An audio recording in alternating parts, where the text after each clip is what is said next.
आप ये देखें कि तीसरे टर्म में और 240 वाले टर्म में, पहले तो ये मेरा ही मानना है, सर के साथ भी इस पर विषय पर बात हुई ही है कि 303 वाले मोदी में और 240 वाले मोदी में काम करने में तो कभी कोई अंतर दिखाई नहीं दिया, मतलब इस टर्म में। अब ये तीसरा टर्म भी आधा होने को आ गया है उनका, तो 50 ओवर का मैच है, 25 ओवर हो गया, 25 ओवर ऑलमोस्ट हो गया है। हाँ। तो ये अच्छा, और इनके साथ एक क्या है कि ये कामयाबी के साथ साथ चुनौतियां साथ साथ चलती हैं इनके हर दौर में, हर दौर में। गुजरात में थे तो भी, यहाँ भी थे तो भी, कोविड भी इन्हीं की किस्मत में लिखा था कि जितने आंदोलन होने बड़े बड़े वो सब इन्हीं की किस्मत में जो है वो लिखे हुए हैं। अब ये नया वाला भी जो है आया है। ये 2.5 साल ये कैसे लग रहे हैं?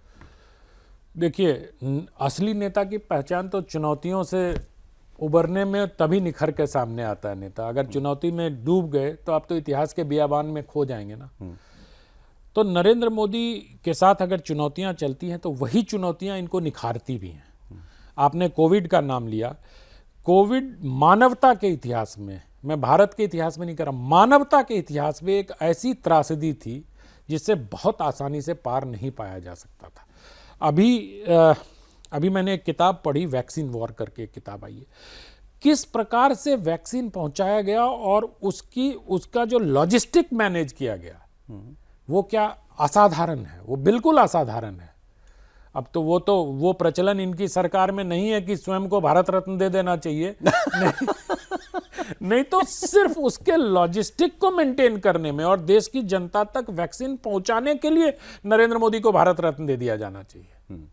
लेकिन अब चूंकि वैसी परंपरा इनमें है नहीं कि मैं खुद ही नाम, मेरी ही सरकार बढ़ा दे, तो मुझे जो आने वाले इनके 2.5 साल का कार्यकाल बचा हुआ है, मुझे लगता है कि और बड़े रिफॉर्म होंगे अभी रिफॉर्म, और क्रांतिकारी रिफॉर्म होंगे।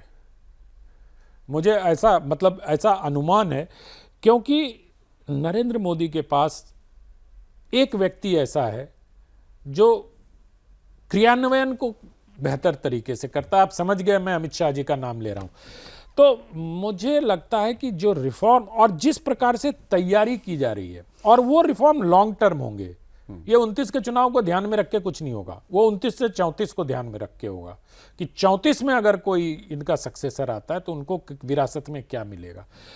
तो विपक्ष के लिए बहुत चुनौतियां होंगी, और मुझे लगता है कि जो आर्थिक मोर्चे पर है, आर्थिक मोर्चे पर भारत बहुत बेहतर करेगा, क्योंकि जो इंडिकेटर्स हैं, ये असाधारण बात है कि इतने बड़े संकट में, युद्ध के संकट में, खाड़ी में जो युद्ध चला ईरान और अमेरिका और इजराइल के बीच में, उस संकट के बीच में एक दिन 1 लीटर पेट्रोल की किल्लत नहीं हुई। आज दिन में ये बात कर रहे थे, सही बात है। और एक दिन एक गैस सिलेंडर की कमी नहीं हुई। ये ठीक है कि 48 घंटे की जगह आपको 3 दिन में मिला, लेकिन मिला। डिस्कंफर्ट और किल्लत में जमीन आसमान, बिल्कुल। हाँ, डिस्कंफर्ट थोड़ा बहुत कुछ लोगों को वो तो इतनी बड़ी असाधारण घटना अगर होती है वैश्विक स्तर पर, तो आपके लिए चुनौतियां तो होंगी, लेकिन उस चुनौती को जिस प्रकार से मैनेज किया गया, जिस प्रकार से हमारे तेल के भंडार बढ़ाए गए, भंडारण क्षमता बढ़ाई गई, और ये 14 से काम हो रहा था। तो इस व्यक्ति ने 14 में ये देख लिया था कि देश को एनर्जी स्टोर करने की आवश्यकता है, तभी विशाखापट्टनम से लेकर अलग अलग जगहों पर पेट्रोलियम प्रोडक्ट्स के स्टोरेज की व्यवस्था 2 गुनी या 3 गुनी की गई, जो अभी हमारे काम आई। तो आप देख रहे हैं इनको आगे जो नरेंद्र मोदी के बड़े काम होंगे वो इकोनॉमिक फ्रंट पे होंगे, इकोनॉमिक होंगे, पॉलिटिकल भी होंगे। पॉलिटिकल इस लिहाज से होंगे कि मुझे लगता है नरेंद्र मोदी अपने इसी कार्यकाल में, ऐसा मेरा अनुमान है, हो सकता है मैं गलत हूं, थोड़ा डिफेंसिव होकर बात करता हूं, क्योंकि मुझे कई बार लगता है कि हम लोग जितना आकलन करते हैं वहां से तो इनके काम करने का वही शुरू होता है।